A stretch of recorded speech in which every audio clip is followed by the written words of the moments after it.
Merci d'être venus si nombreux sur un sujet qui apparemment intéresse beaucoup de monde.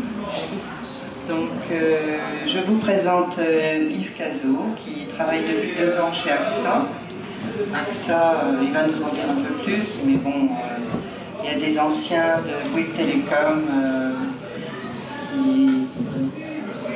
qui sont fidèles et qui vous ont suivi. Voilà. Donc, si vous pouviez nous en dire un petit peu plus aussi sur votre parcours. Merci beaucoup. Bonsoir. Merci pour l'introduction que je vais prolonger un tout petit peu. Donc, je suis chez AXA depuis 2 ans. Je m'appelle maintenant Group Head of Digital Innovation. J'ai 3 missions chez AXA. Je m'occupe de la Digital Agency, donc, qui est une fabrique à expérience digitale. Et ça va être le sujet de mon exposé, donc je vais pouvoir rentrer tout dans le détail. À peu près 15 millions d'euros de budget, donc c'est quand même une structure assez importante, en multizone, avec un cœur à Paris, mais une zone importante de développement à Barcelone et une autre zone un peu juste à côté à Manhattan. Alors, je suis chez AXA depuis 2 ans, je m'occupe donc de la Digital Agency.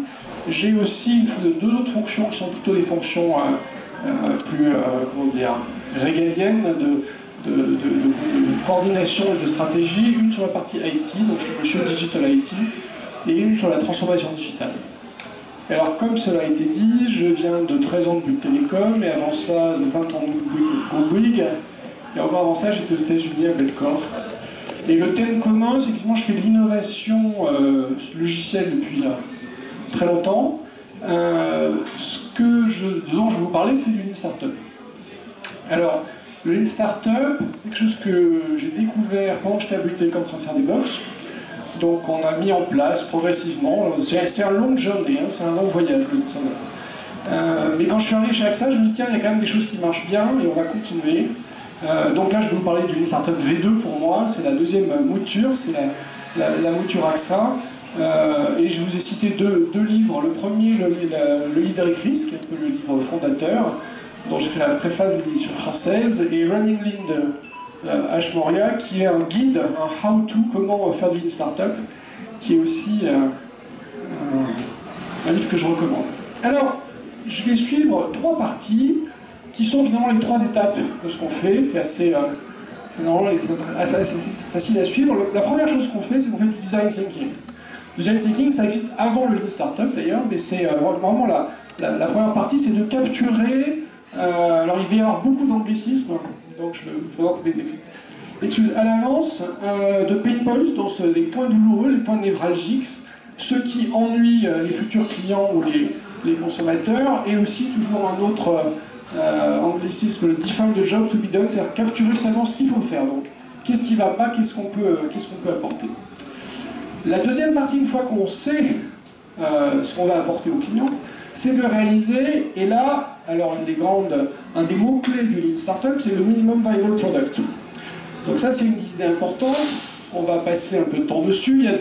C'est un oxymore, c'est une tension entre à la fois minimum, pour qu'on aille le plus vite possible, et viable product, pour dire c'est un vrai produit. C'est pas un proto, c'est pas un truc pour voir, c'est pas pour jouer, parce que le temps du client est précieux, et donner au client un proto qui marche pas ou qui marche qu'à moitié, ça fonctionne pas bien. Mais on va quand même néanmoins chercher à aller vite. Pourquoi? Parce que, je peux commencer par ça, une des idées clés de l'innovation digitale, c'est qu'on ne sait pas ce qu'on fait.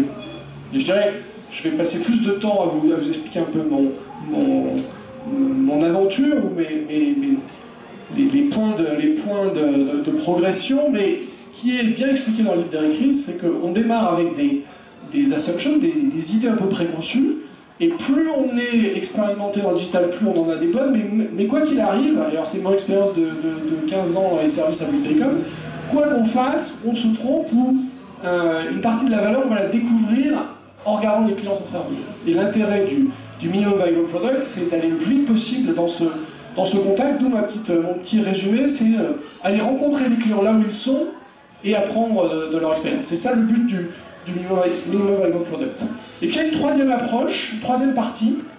Une fois qu'on a fait ça et qu'on est en train d'apprendre, il y a plein de techniques pour apprendre plus vite, de manière plus quantifiée, de manière un peu plus systématique. Et quand j'ai commencé il y a 4-5 ans, c'était pas encore aussi net. Maintenant, il y a un mouvement qui s'appelle le growth hacking, donc qui est la rencontre du marketing digital et du développement de produits. Et je vais vous en parler un petit peu plus pour aller, je vous ai proposé comme formule, collecter la satisfaction client. Alors tout ça, ça donne un joli dessin qui est parti d'un schéma classique sur le web, du Devlandis, dans lequel il y avait la combinaison du design thinking et du lean startup, et on a rajouté cette troisième bulle verte, qui est la partie growth hacking. Donc le schéma un peu compliqué, j'aimerais tout dans la conclusion. Normalement, étape après étape, on va comprendre comment ça fonctionne. Et j'ai terminé par ce slide par une petite citation d'Ash Maurya que j'aime beaucoup, qui dit que la vie est trop courte pour faire des produits que les gens n'utilisent pas, parce que je ne sais pas quelle est votre expérience à vous, mais moi, sans rentrer dans trop de détails, c'est vraiment le nombre de produits auxquels j'aurais participé de près ou de loin et que les clients ont peu ou pas utilisé, quand même assez important. Et donc, une des raisons pour lesquelles je suis un fan d'une startup, c'est pour éviter ça. Alors, la première idée importante dans le design thinking, c'est de trouver un problème qui a du sens, qui apporte une vraie valeur. Et alors, qu'est-ce qu'on fait chez AXA? Chez AXA, on essaye de magnifier le rôle de l'assureur en un opérateur de prévention, de protection, d'assistance. Et on s'intéresse en particulier à la voiture, à la maison, mais aussi à la santé et aux personnes en situation de dépendance. Et là, vous avez un vrai problème, qui sont les gens qui tombent. 80 ans et plus, c'est à 30% des gens qui tombent, et une fois sur deux, ils n'arrivent pas à se relever tout seuls. Donc s'ils sont tout seuls, il va falloir trouver un voisin, un membre de la famille, et si vous faites un peu d'enquête autour de vous, vous allez voir que le nombre de gens qui tombent et qui ne sont pas relevés avant 6 heures, 12 heures, 18 heures, 24 heures, etc., est assez impressionnant. Donc ça, c'est un exemple d'un vrai point qui compte. Et à la source de n'importe quelle innovation digitale, il y a un problème comme ça. Alors c'est pas toujours un problème connu, ça je vous donne un exemple de problème connu. Le fait qu'on puisse plus se passer d'iPad, c'était pas un problème connu. Avant qu'il y ait un iPad, les gens vivaient très bien sans iPad. Puis un jour on leur a montré, et ils ont découvert que finalement, maintenant ils avaient un pain point qui serait que vivre sans tablette, ça leur semble difficile. Alors, une des idées importantes, qui est alors très bien exprimée par Steve Jobs, je vais revenir un peu plus tard, c'est que pour aller à la recherche du pain point, on ne va pas demander aux clients ce dont ils ont besoin. Parce qu'en fait, il y a plein de citations qui tournent là-dessus, mais les clients ont une vision étroite de ce dont ils ont besoin. Ils ont une vision exacte de leurs problèmes. Donc, le design thinking, il va s'assurer, il va chercher à comprendre les difficultés et pas chercher à comprendre les solutions. On ne va pas aller trop vite dans les solutions.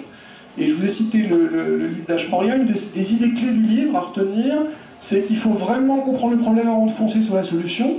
Et je sais pareil, je ne sais pas quelle est votre expérience dans l'entreprise, mais moi ce qui me frappe avec le recul sur mes 20 ans précédents, c'est que j'ai toujours eu, et moi et mes équipes, tendance à aller trop vite vers les solutions. Donc, la première étape du design thinking, c'est de capturer ce pain point et se dire, mais finalement, du point de vue du client, du point de vue de la personne qui est tombée, qu'est-ce qu'on cherche à faire? C'est quoi le job to be done? Quelle est la promesse qu'on a envie de faire par rapport à cette difficulté?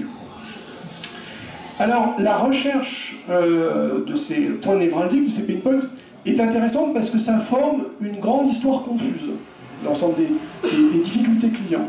Et tout le défi de l'innovateur, ça va être de démêler les causes profondes des symptômes.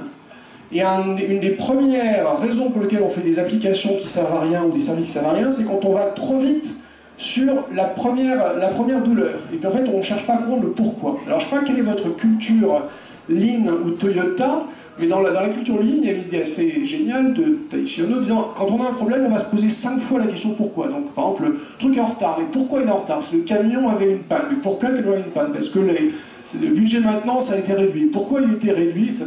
Donc ça, c'est très connu dans le monde de l'ingénierie. Ça s'applique parfaitement dans le monde de la satisfaction client, dans l'innovation digitale. C'est-à-dire que Le client n'arrive pas à prendre un rendez-vous chez le médecin avec son app. Pourquoi? Parce que c'est écrit trop petit ou parce que, etc. Et alors à chaque fois, on va creuser, c'est écrit trop petit, parce que c'était pas une application senior, c'était une application senior alors qu'il existe. Pourquoi le senior l'a pas téléchargé? On va faire ce qu'on appelle